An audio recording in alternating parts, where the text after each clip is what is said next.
तो हम दोनों गोया निकलना चाहते हैं सर, तो एक इस्लामी भाई इनकी तरफ पीठ करके खड़ा हो जाए।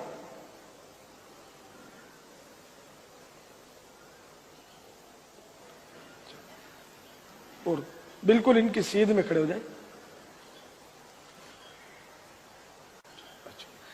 ये खड़े होगा सीध में, ठीक है ना। अब मैं यहां से निकल गया, बिगैर गुनाह के निकल गया। अब ये अगर इधर आ जाएंगे तो ये गुनाहगार हो जाएंगे, तो अब इनको भी निकालना है मुझे। तो अब मैं इनके पीछे खड़ा हो जाऊंगा, इनके लिए मैं सूत्रा बन गया। अब ये निकल गए। अब मैं जहां से आया था चला गया। बिस्मिल्लाहिर्रहमानिर्रहीम। सुनन इब्न माजा में हदीस मौजूद है। हज़रत अबू हुरैरा रज़ियल्लाहु ताला से रिवायत है कि हुज़ूर नबी अकरम सल्लल्लाहु अलैहि वसल्लम ने इरशाद फरमाया, अगर कोई जानता कि अपने भाई के सामने नमाज में आड़े होकर गुज़रने में क्या है, तो 100 साल खड़ा रहना उस एक कदम चलने से बेहतर समझता।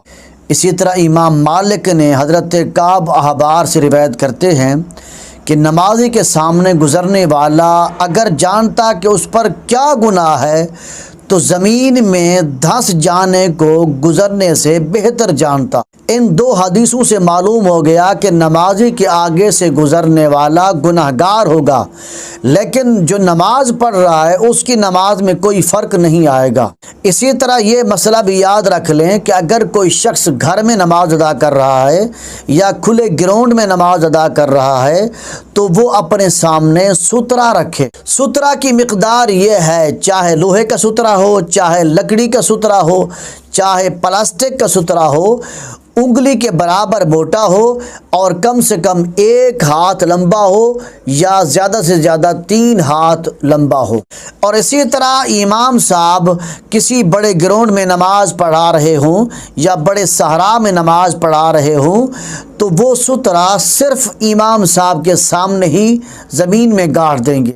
और अगर वो ज़मीन पथरीली हो या मार्बल टाइल लगी हुई हो तो वो सुतरा इमाम साहब के आगे रख देंगे, तो वही सुतरा सब जमातों के लिए किफ़ायत करेगा। फिर उसके आगे से जो भी गुजरेगा वो गुनाहगार नहीं होगा। और इसी तरह अगर कोई शख्स नमाजी के आगे से गुजरना चाहता है, उसके हाथ में कोई किताब हो या कोई कपड़ा हो या कोई स्टिक हो, लकड़ी हो, वो उनके सामने रख दे, फिर उसके बाद गुजर जाए। वो कपड़ा भी उठा सकता है, वो किताब भी उठा सकता है, फिर कोई हर्ज नहीं है। और ये जो हीला मौलाना इलियास अत्तार कादरी ज़ीदा मजदहू ने ये प्रैक्टिकल करके दिखाया है नमाजी के आगे से गुजरने का, ये बिल्कुल दुरुस्त और सही हीला है।